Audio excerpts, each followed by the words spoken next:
Hello दोस्तों, और आप सभी का एक बार फिर से मेरा यूट्यूब चैनल स्टडी रूम 99 में बहुत बहुत स्वागत है। जी हाँ दोस्तों, और आज का जो ये वीडियो है, इस वीडियो में मैं आपको ये बता देता हूँ कि वीडियो का जो टॉपिक है वो टॉपिक है हमारा माध्यक। जी हाँ दोस्तों, इस टॉपिक का क्या नाम है? माध्यक, यानी कि जिसे हम लोग कहते हैं इंग्लिश में कि मीडियन। ठीक है, मीडियन। ये टॉपिक दोस्तों आपको मैं ये बताना चाहूँगा कि अगर आप झारखंड एकेडमिक काउंसिल बोर्ड में जो 10th क्लास का जो एनुअल एग्ज़ाम होते हैं, अगर आप उसमें पार्टिसिपेट कर रहे हैं तो दोस्तों ये आपके लिए बहुत ही इम्पोर्टेंट है, क्योंकि इस अकेले क्वेश्चन से आपको जो है 6 मार्क्स, 6 या 5 मार्क्स ऐसे ही जो है आपको मिलने वाले हैं दोस्तों। ठीक है, ये लॉन्ग आंसर क्वेश्चन जो है उस कैटेगरी में ये क्वेश्चन आपके लिए आते हैं। तो दोस्तों मैं चाहूँगा कि आप अगर मेरे इस चैनल में न्यू विजिटर्स हैं then please subscribe study room 99 and also hit the bell icon all, ताकि मेरे हर लेटेस्ट वीडियोस का अपडेट आप तक सबसे पहले पहुँचे। तो दोस्तों चलिए बढ़ते हैं हम लोग वीडियो में आगे की ओर बिना किसी देर किए हुए। तो दोस्तों सबसे पहले मैं आपको ये बताना चाहूँगा कि जो ये माध्यक आज का हमारे वीडियो का जो टॉपिक है, आखिर ये माध्यक क्या है। तो सबसे पहले हम लोग जान लेते हैं कि माध्यक केंद्रीय प्रवृत्ति का ऐसा मापक है जो आंकड़ों में सबसे बीच के प्रेक्षण का मान देता है। यानी कि आप एक ऐसे समझिए दोस्तों, ये मान लीजिए आपके पास कोई भी एक आंकड़े दिए हुए हैं, जैसे 16, ठीक है, 17, 15, 13, 12, ठीक है, 19, 23, ये जो आंकड़े दिए हुए हैं, अगर आपसे कहा जाए कि इन दिए हुए आंकड़ों का आप माध्यक निकालिए, तो दोस्तों सबसे पहले आपको ध्यान देने बात ये है कि आपको पहले ये जो आंकड़े जो दिए हुए हैं ये अवर्गीकृत आंकड़े हैं, यानी कि अनऑर्गेनाइज्ड डेटाबेस है। ठीक है, तो सबसे पहले हमको करने क्या है कि पहले हम इसको क्या करेंगे ना, आरोही क्रम में इसे पहले व्यवस्थित कर लेंगे। ठीक है, आरोही क्रम। तो आरोही क्रम में व्यवस्थित करने के लिए आपको याद करना होगा दोस्तों, सबसे छोटी संख्या को पहले लिखने हैं। तो इनमें से अगर हम देखें जो 7 आंकड़े दिए हुए हैं, सबसे छोटी संख्या है 12, तो पहले हम यहाँ लिख लेते हैं 12। इसके बाद आते हैं 13, ठीक है, इसके बाद आ जाते हैं 15, फिर है 16, 17, 19 और 23। ये आंकड़े जो है दोस्तों सबसे पहले हम लोग क्या कर लिए कि आरोही क्रम में इसे वर्गीकृत कर लिए। अब वर्गीकृत करने के बाद हमें ये देखने हैं कि सबसे बीच का मान कौन सा आता है कि 1, 2, 3, 4, 5, 6, 7, यानी कि पहले से अगर 3 फ्रैक्चर यहाँ तक है और फिर एक को छोड़कर देखते लास्ट से भी 1, 2, 3 फ्रैक्चर, यानी कि ये जो बीच वाली 16 जो है दोस्तों, ये 16 जो है प्रेक्षण, ये सबसे बीच का प्रेक्षण है। तो इसी को कहते हैं हम लोग यहाँ माध्यक। ठीक है, तो हमारे पास माध्यक बराबर कितने होगी 16। दोस्तों अगर ये क्वेश्चन रहता है आपका ऑब्जेक्टिव क्वेश्चन में रहता है तो आपको 1 मार्क्स मिलेंगे। क्लियर। अब मानकर चलिए कि माध्यक निकालने के लिए अगर आपको लॉन्ग आंसर कैटेगरी में अगर ये दिए हुए रहे तब हम कैसे माध्यक निकालेंगे, तो चलिए अब हम लोग ये जान लेते हैं। तो दोस्तों पसंद आए हैं तो वीडियो को लाइक ज़रूर करें। ठीक है, वीडियो को शेयर भी करते चलिए ताकि इससे मुझे इनकरेजमेंट मिलती है। अब हम लोग बढ़ते हैं उस तरह के क्वेश्चन में जिसमें कि हमारे ये 6 या 5 नंबर मिलते हैं, क्योंकि थोड़ा सा पैटर्न में चेंजेस हुए हैं तो इसलिए आपको ये देखने हैं। ठीक है, तो दोस्तों सबसे पहले हम लोगों को जान लेना होगा कि माध्यक जो है, ठीक है, पहले इसका हम लोग फार्मूला जान लेंगे। ठीक है, तो माध्यक का जो फार्मूला होता है दोस्तों आपको ध्यान से समझने हैं। फिर जो ये दिए हुए कि माध्यक बराबर होता है L plus under bracket n/2 minus CF बटा F bracket close into H। अब यहाँ पर सबसे पहले इन सारे के जो वैल्यूज़ है, ये वैल्यू का मीनिंग हमें समझने हैं, तभी हम क्या कर सकते हैं कि माध्यक जो हमारे क्वेश्चन रहेगा इसको हम लोग सॉल्व कर सकते हैं। तो क्या है L का वैल्यू, L का मतलब होता है माध्यक वर्ग की निम्न सीमा। क्या दोस्तों, एल का मतलब क्या है, माध्यक वर्ग की निम्न सीमा। आगे अगर हम लोग देखते हैं तो एन मतलब होता है प्रेक्षणों की संख्या। जैसे कि दोस्तों अभी मैंने बताया कि आप साफ देख सकते हैं कि यहाँ पर देखिए कि जो हमारे पास ये सारे जो प्रेक्षण हैं, ठीक है, ये सारे ये प्रेक्षण को हमें गिनने हैं, ये कितने प्रेक्षण होंगे सभी। ये हो गया एन प्रेक्षणों की संख्या। आगे अगर हम बढ़ते हैं, ठीक है, अगर हम लोग आगे बढ़ते हैं तो हमें मिलता है सी एफ। सी एफ का मतलब होता है कि माध्यक वर्ग से ठीक पहले वाले वर्ग की संचयी बारंबारता। जो हमें माध्यक वर्ग मिलेंगे ठीक उसके पहले वाली जो वर्ग अंतराल है उसकी संचयी बारंबारता हो जाएगी। एफ होता है माध्यक वर्ग की बारंबारता और एच होता है वर्ग माप। तो ये मानते हुए कि वर्ग माप बराबर है। दोस्तों आपको टेंशन लेने की कोई भी बात नहीं है, मैं इसको सॉल्व करके आपको ही बताऊंगा कि कहाँ से कौन सा वैल्यू आता है। इतना जानने के पहले आप इसको एक स्क्रीनशॉट जरूर ले सकते हैं अगर आप चाहते हैं आप अपने नोट करने के लिए। अब बढ़ते हैं हम लोग क्वेश्चन की ओर, जिसमें आपको ये सारे वैल्यूज जो है इजीली समझ में आ जाएंगे। ठीक है दोस्तों, तो दोस्तों जैसे कि आप ये क्वेश्चन देख सकते हैं, ये कक्षा 10वीं के जो गणित किताब है उसमें आपको मिलेंगे माध्यक वाले जो चैप्टर है उसमें। ठीक है, तो क्वेश्चन कुछ इस तरह से रहते हैं कि निम्नलिखित बारंबारता बंटन सारणी में किसी मोहल्ले के 68 उपभोक्ताओं की बिजली की मासिक खपत दर्शाता है। इन आंकड़ों के माध्यक ज्ञात कीजिए। क्या निकालना है दोस्तों, माध्यक आपको ज्ञात करने हैं। तो ये जो आंकड़ा दिया हुआ है, यह आंकड़ा कुछ इस तरह से मैं यहाँ पर आपको दिखा देता हूँ कि 65 से 85 जो मासिक खपत होते हैं इकाइयों में, ऐसे उपभोक्ताओं की संख्या कितनी है, 4 है। आगे देखेंगे हम लोग कि 85 से 105 अगर मासिक खपत इकाइयों में होती है तो ऐसे उपभोक्ताओं की संख्या कितनी है, 5। तो इस तरह से दोस्तों ये क्वेश्चंस आपको दिए हुए रहेंगे। आपको अब क्या करने हैं कि माध्यक ज्ञात करने हैं।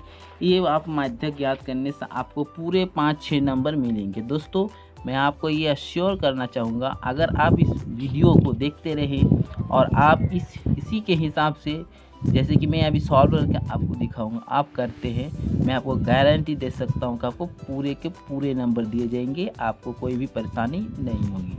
तो दोस्तों चलिए हम लोग अब सॉल्यूशन पर बढ़ते हैं। तो दोस्तों सॉल्यूशन करने के लिए सबसे पहले हम लोग क्या करेंगे कि जिस तरह से देखिए मैं ये बनाया हूँ, आपको पहले ये टेबल को बना लेने पड़ेंगे, क्योंकि मासिक खपत, उपभोक्ताओं की संख्या, ये 2, ठीक है, ये 2 तो दिए हुए थे ही, साथ ही साथ हमने क्या किए, एक संचयी बारंबारता आपको बनाने होंगे।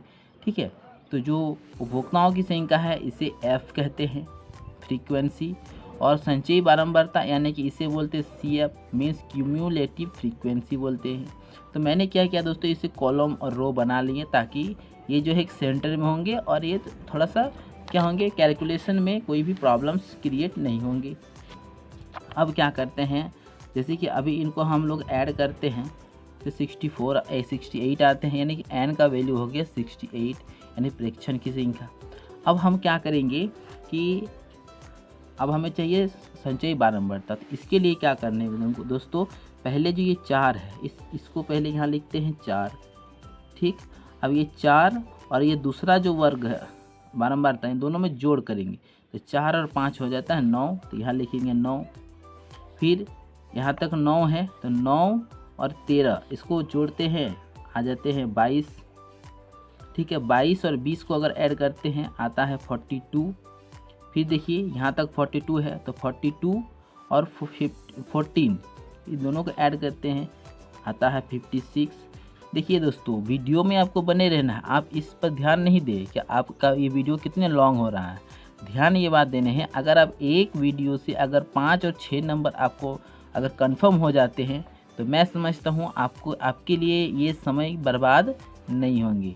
ठीक है, फिर यहाँ तक 56 है, 56 और 8 दोनों में ऐड करते हैं तो आ जाता है 64। 64 और 4 ऐड करते हैं आता है 68। ध्यान देने वाली बात ये है दोस्तों, अगर n का वैल्यू और ये संचयी बारंबारता दोनों का वैल्यू अगर सेम टू सेम आ जाए, दैट मीन्स अभी तक तो आपका सॉल्यूशन बिल्कुल ही सही है। ठीक है, ये आपको यहाँ तक कंफर्म हो जाना चाहिए। आगे हम लोग क्या करते हैं कि जैसे ही अब हमको ये वाले वैल्यूज़ मिल जाएंगी, अब हम लोग क्या करेंगे, ये जो n हमें मिले हुए हैं, ठीक है, n का वैल्यू जो हमारे पास अभी 68 है, ये लिख लिए। अब हम लोग क्या करेंगे, इस n का n/2 हम लोग निकालेंगे। तो n का अगर हम लोग n/2 निकालेंगे, दैट मीन्स ये हो गया कि 68/2। अब इसको जैसे ही हम लोग क्या करते हैं कि डिवाइड करते हैं, तो हमारे पास जो वैल्यू निकल के आएंगे वो वैल्यू हो जाता है 34, ठीक, 34। अब हमको यहाँ पर ध्यान देने वाली बात ये है कि यही जो एक वैल्यू है जिससे हमें सारे वैल्यूज़ हमें जो आएंगे, जो कि मैंने अभी आप लोगों को वैल्यू दिखाया। अब यहाँ पर हमें लिखना ये है कि ये जो 34 आया है, तो लिखेंगे कि 34 से, ठीक है, 34 से अधिकतम, सबसे इम्पॉर्टेंट बात लाइन यही है, 34 से अधिकतम और उसके, ठीक है, और उसके निकटतम, ठीक है, और उसके निकटतम संचयी, ठीक है, और उसके निकटतम संचयी बारंबारता आपको समझने हैं कौन सा है। अगर हम लोग देखते हैं ध्यान से, तो 34 के निकट अधिक, 34 से अधिकतम देख सकते हैं, और उसके निकटतम संचयी बारंबारता कौन सी है। तो जैसे कि हम लोग यहाँ देखते हैं 22, इससे अधिकतम नहीं है 34 से, ठीक है, जो हमारे पास ये वाला वैल्यू है, ये वाला वैल्यू हमारे पास 34, तो हो जाएगा इससे अधिकतम यानी 42 है, 34 से अधिकतम और निकटतम यही है, तो यहाँ पर लिख देंगे हम लोग 42। यहाँ तक क्लियर समझ में आया दोस्तों। आगे क्या करेंगे कि जैसे ही हम लोग इसको कंटिन्यू करेंगे, फिर यहाँ पर लिखेंगे नीचे लाइन में कि अतः कि 42 के, ठीक है, 42, अच्छा 42 संचयी बारंबारता है, तो यहाँ लिखेंगे 42 संचयी बारंबारता, ठीक है, 42 संचयी बारंबारता के संगत, ठीक है, बारंबारता के संगत ये मासिक खपत, क्योंकि ये तो 42 हो गया, तब संगत ये मासिक खपत है, तो 42 के संगत मासिक खपत 125 से 145 है, तो बस यही लिखेंगे हम लोग यहाँ पर भी, ये संगत मासिक खपत, ठीक है, मासिक खपत हो गया 125 से 145। अतः माध्यक वर्ग, यानी कि अब हमारे लिए जो माध्यक वर्ग निकल के आ रहे हैं, यही तो सबसे इम्पॉर्टेंट है, ठीक है। आपको घबराने की कोई बात नहीं है, आपको सिर्फ वीडियो को देखते हुए रहने हैं और समझने हैं। जहां आपको प्रॉब्लम आता है आप कमेंट सेक्शन में ज़रूर कमेंट करें, ठीक है। तो माध्यक वर्ग, अब देखिए यही वाला जो है, जो मासिक खपत, यही हो गया हमारा माध्यक वर्ग 125 से 145। दोस्तों जहां आप ये माध्यक वर्ग निकाल लिए, अब मैं आपको जो एक वैल्यू दिखाया था कि L, ठीक है, अब हमें सारे वैल्यूज़ मिल जाएंगे जो मैंने आपको यहाँ पर बताया हूँ कि L बराबर, ठीक है, मैं आपको एक बार फिर से दिखा देता हूँ ताकि आप किसी भी परेशानी में ना रहें। देखिए L बराबर क्या है ना, माध्यक वर्ग की निम्न सीमा। तो दोस्तों मैं समझता हूँ अब आपको यहाँ पर समझ में आ गया है कि ये माध्यक वर्ग है, तो माध्यक वर्ग की निम्न सीमा 125 है, तो यहाँ पर हो गया 125, ठीक है। N, ठीक है, N का वैल्यू पहले ही मिल चुका है 68, तो 68, ठीक है। अब हमारे पास हमको चाहिए कि F का वैल्यू कौन सा हुआ, तो देखिए ध्यान से देखिए, यहाँ पर जो हमारे पास संचयी बारंबारता आया है 42, ठीक है, तो 42 के संगत उपभोक्ताओं की संख्या कितनी है, 42 संगत उपभोक्ताओं की संख्या 20 है। देख सकते हैं यहाँ पर मैंने F भी लिखा हूँ और ये 20 हो रहा, तो F का वैल्यू हो जाता है 20। चलिए ये भी समझ में आया। उसके बाद जो सबसे इम्पोर्टेंट है CF, ध्यान देना, CF का वैल्यू जो होता है, ठीक है, आपको ध्यान से लिखना है, ठीक है। सी एफ का वैल्यू आपको ध्यान से लिखना। तो सी एफ क्या होता है कि हमें ध्यान देना है कि माध्यक वर्ग 125 से 145 से, तो ध्यान से देखिए 125 से 145 से माध्यक वर्ग के ठीक पहले वाले जो वर्ग है इसकी जो संचयी बारंबारता है वही होता है आपका सी एफ का वैल्यू। तो 22 है, तो 22। एक बार फिर से आपको बताता हूँ सी एफ का वैल्यू कैसे निकालना है। जो हमारे पास माध्यक वर्ग होते हैं, ठीक 125 से 145 इस क्वेश्चन में है, तो माध्यक वर्ग के ठीक ऊपर वाले जो भी वर्ग रहेंगे वर्ग अंतराल, उसका जो संचयी बारंबारता होती है ये हमारे पास ये है हमारे सी एफ का वैल्यू, तो वही होगा हमारा सी एफ का वैल्यू, तो 22। इसके बाद हमें एक और जानना है कि एच का वैल्यू। एच का जो हमारे पास वर्ग माप यानी कि इन सभी के बीच में माप कितने हैं, मतलब डिफरेंस कितने हैं, तो आप साफ तौर से देख सकते हैं इन दोनों के बीच जो डिफरेंस है वो है 20, तो हमारे पास एच का वैल्यू हो गया 20। अब दोस्तों क्या करेंगे, हम इसे आगे सॉल्व करेंगे। अगर आपके पेज यहाँ पर ख़त्म हो जाए तो दोस्तों आपको यहाँ लिखना है PTO, that means page turn over, ज़रूरी है क्योंकि जो एग्ज़ामिनर होते हैं आपके ये सारे स्किल्स जो है वो देखना चाहते हैं। ठीक है दोस्तों, अब हम क्या करेंगे कि चूँकि अब हम एक नए पेज पर आ गए हैं तो हम कोशिश करेंगे कि एक बार फिर से इसको लिख लें। इससे क्या होगा कि हमारे जो मिस्टेक होने के जो चांसेस हैं वो मिनिमम हो जाते हैं। ठीक है, n का वैल्यू 68 और n/2 का वैल्यू मैं ऑलरेडी निकाल चुका हूँ 34, ये भी नोट कर देता हूँ। उसके बाद हमारे पास आया एक f, तो f का वैल्यू हो जाता है 20, cf का वैल्यू आ जाता है 22 और h का वैल्यू आया है 20। अब दोस्तों हम लोग क्या करेंगे, जो हमारे पास माध्यक का जो सूत्र है, ठीक है, अब हम उसको रखते हैं यहाँ पर। तो हम लोग जानते हैं कि माध्यक, ठीक है, माध्यक बराबर L plus n/2 minus CF, ठीक है, डिवाइडेड बाय F। इसको ब्रैकेट क्लोज कर देंगे इनटू H। अब इसका वैल्यू रख देंगे, L का वैल्यू 125 है तो यहाँ रखेंगे 125, प्लस है तो प्लस, n/2 का वैल्यू 34 तो यहाँ लिखेंगे 34, माइनस CF का वैल्यू हमारे पास है 22, यहाँ 22 बटा F का वैल्यू है 20, यहाँ लिखेंगे 20, ठीक, फिर इंटू H का वैल्यू है 20 तो 20।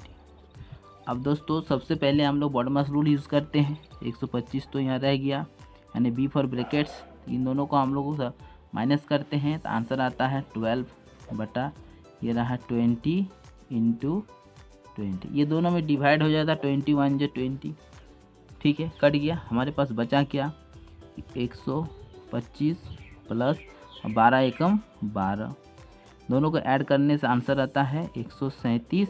और चूँकि माध्यक खर्चा इकाई था, यहाँ पर इकाई लिख दिए, तो ये हमारा हो गया आंसर। दोस्तों अगर आपको ये सॉल्यूशन, ये वीडियो पसंद आया हो then please subscribe study room 99, ठीक है, बेल बटन को ज़रूर ऑल दबाएं, इस वीडियो को शेयर करना ना भूलें ताकि आपके एक दोस्त को, आपके एक रिलेटिव को एक वीडियो देखने को मिलेंगे जिससे वे 5-6 नंबर एकदम बिल्कुल कंफर्म कर लेंगे। तो दोस्तों तब वीडियो में बने रहिए, तब तक के लिए मैं आपसे लेता हूँ, ठीक है, धन्यवाद, thank you for watching video. जय हिंद, जोहार झारखंड, जय झारखंड।